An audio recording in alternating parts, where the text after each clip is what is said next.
Hi students, I want to show you today how you are going to make a soft slab pitcher. And similar to the one that I made here, I'm going to show you how to throw a ring of clay that then you can stretch to make an elegant, elongated form that you can use for pouring, a little bit of a different shape, and a way to combine hand building and throwing together, which is really important in ceramics, is using all these techniques that you have learned to make great art. So the first thing we're going to do is we're going to center up a ball of clay, and this ball of clay is about 3/4 of a pound. Since we're not making a base, we're just throwing a ring, I don't need as much weight because I don't need to account for all the clay that will go into the base. You'll notice that I'm throwing on a plaster bat. It's really important to throw on a bat because when you throw a ring of clay, it's very wobbly and not as stable as a form that has a base. So I'm just centering this piece of clay. I'm getting it nice and low. And before I open it all the way up, I like to flatten it out and extend it out pretty far. So almost like a little mini plate. Now I'm gonna open my ball of clay, and I'm gonna open my ball of clay straight down to the wheel head, no bottom. And then I'm gonna start to open this ring up. You're gonna have to do this gradually, because as you open up this ring of clay, you want to continuously kind of push down this other little ring that pops up on the top. Otherwise, this little ring will fold over on itself and then peel away later, and you'll lose valuable height. So I'm going to open up this ring, and how far you want to open it really is a personal choice. If you want a pitcher that's a lot longer, you would open this a lot wider. If you want a taller pitcher, you would maybe stop at about 5 inches and kind of throw something up a little taller. So I'm going to stop here and then pull up my walls. I'm going to slow down just a little bit so I have lots of control. And I'm going to thin out really nice walls for my pitcher. I'm going to compress my lip. I'm going to take my wooden rib, and I'm going to use this to straighten up the wall of the pitcher really cleanly. Okay, and as an added decorative element, I'm going to put a little bead into the lip by pressing in with the side of my pitcher. Now, I'm going to undercut on the inside very carefully, and I'm going to undercut on the outside. And now I have to wait a little while until this stiffens up. This cannot get as stiff as leather hard because then you can't stretch it. If it's stiffer than cheddar cheese hard, you won't be able to stretch it. But right now, because it's so wet, it'll just kind of flop and be really messy. So I'm gonna wait a little while, come back and keep checking on this until it's in the perfect stage, just past being wet, like out of the bag, to cut it off the bat and then stretch it open to make a beautiful oval shape like I did for this pitcher. Okay, we'll be back. Okay, now that my pitcher, or the ring I threw, is stiffened up a little bit, okay, it's not the softness of when it was thrown, and it's not leather hard, it's more like cheddar cheese hard. I'm going to take my needle tool and very slowly cut it off the bat until it's fully released. And you got to kind of be careful because it'll pop off the bat and crash into your splash pan. Now, I have rolled out a slab here that I've cut. It's about 1/4 inch thickness. This will be the base of the pitcher. I'm gonna pick up my pitcher, or pick up my ring. Here it is. I'm gonna set this aside for a moment. And I'm going to set my slab down. Just remove this little bat here.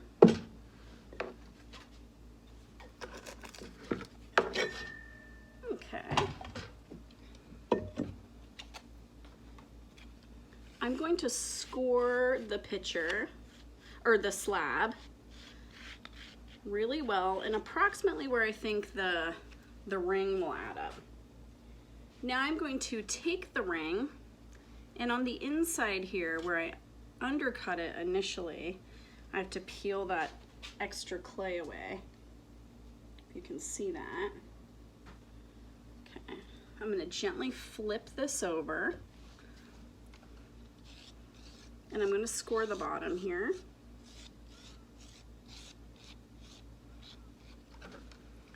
I'm going to re-flip it over, and before I attach it,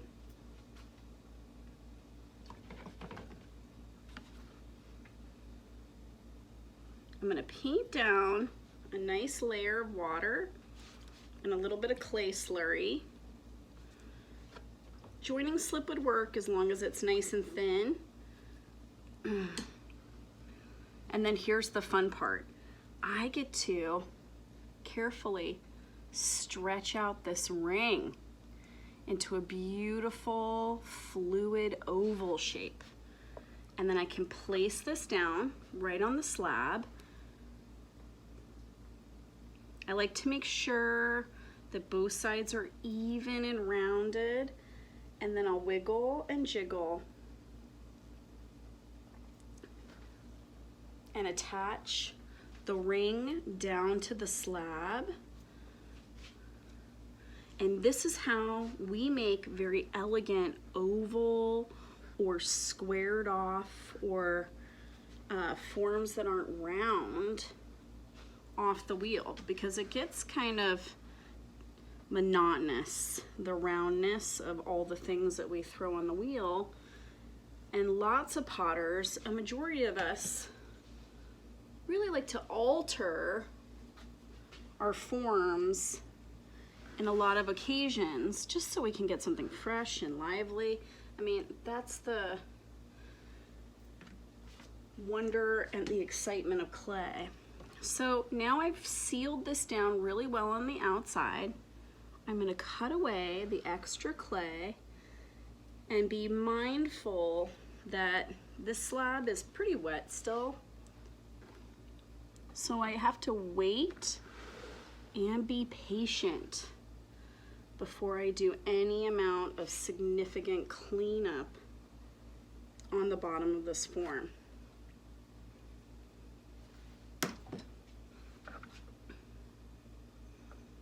Let's see if I can lift this. Not quite there. So before I start to pick this up and try and move it, I need to let it dry once again a little bit further so it will accept me picking it up and moving it. Okay students, so now we're back and we need to clean up the foot of this little oval pitcher that we're making right now.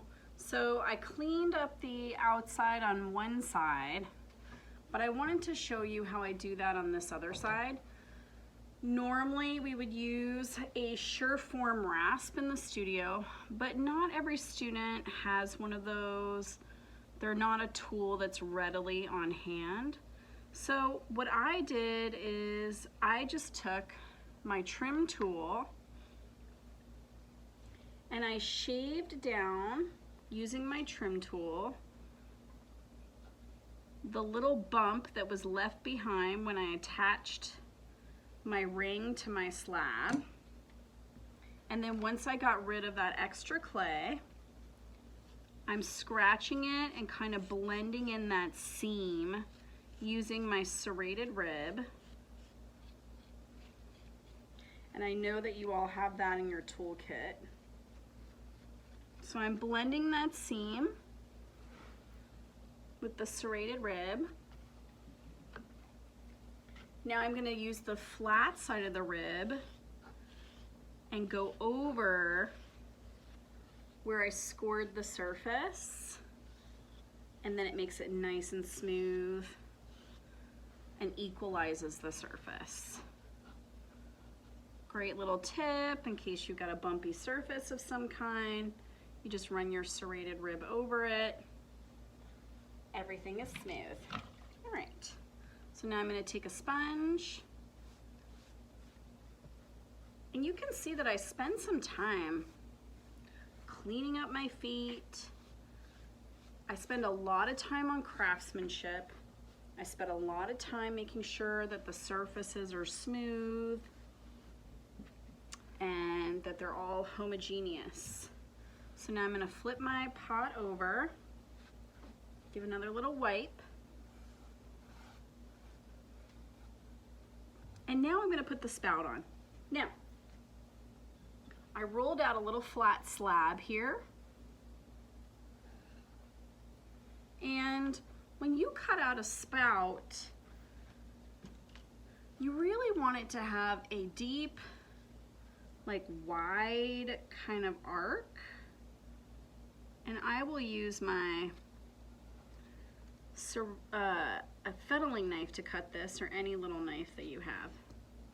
I always joke around that this is like the little Muppet tongue, like Kermit the Frog's Muppet tongue on the inside of his mouth. But this really wide slab here and half, like kind of half moon, is just the perfect width for a pitcher spout. And what I've done here is I've smoothed out and beveled the edge so it's nice and sharp.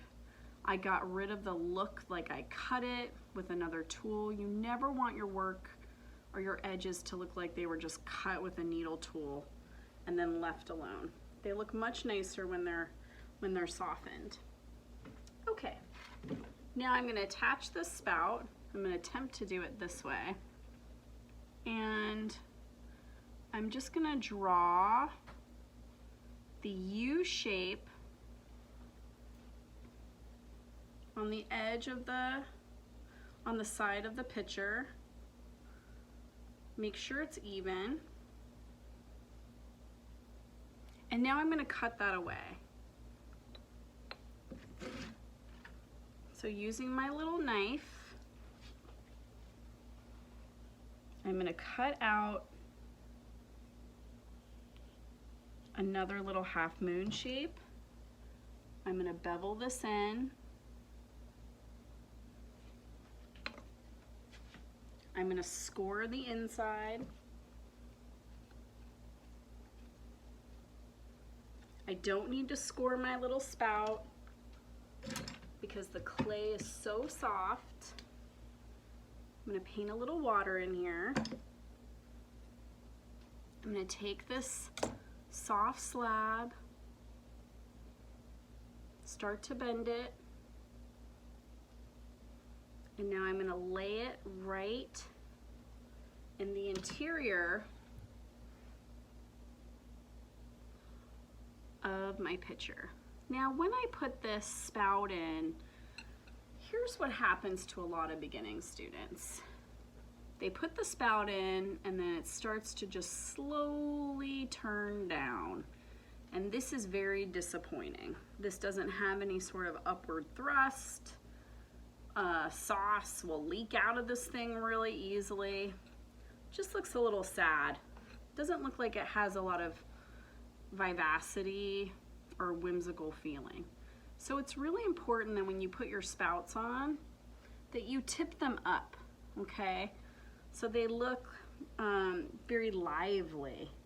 And you're gonna have to keep tabs of that and track of that, so that way you don't have your spouts tip down.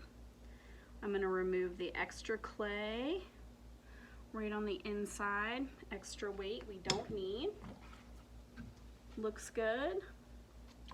Using a damp sponge, I'm just gonna blend the interior of the spout, the interior of the pot, and blend the spout into the pot, creating a nice tight seal. Now I can take some time and blend the outside into the spout. Like I said, you want your craftsmanship to always be really tight, really clean, especially with throne work. That's part of the appeal, and that's part of the mastery of learning to work in clay. Okay, so now I have a great little spout on my pitcher. Looks really cheerful, and I pulled this little handle earlier, so it's been sitting for a moment, so it's ready to go. So I'm going to take this handle, cut it at an angle right here,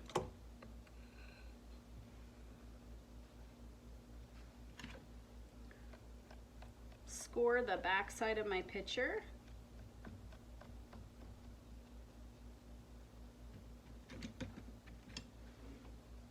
little bit of water. Just make sure that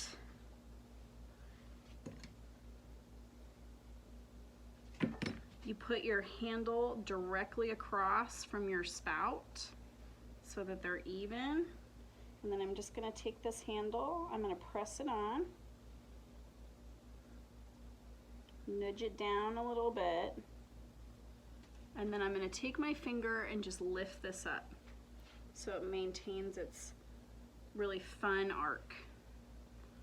So what we want is we almost want the tip of the pitcher and the top of the handle to be level.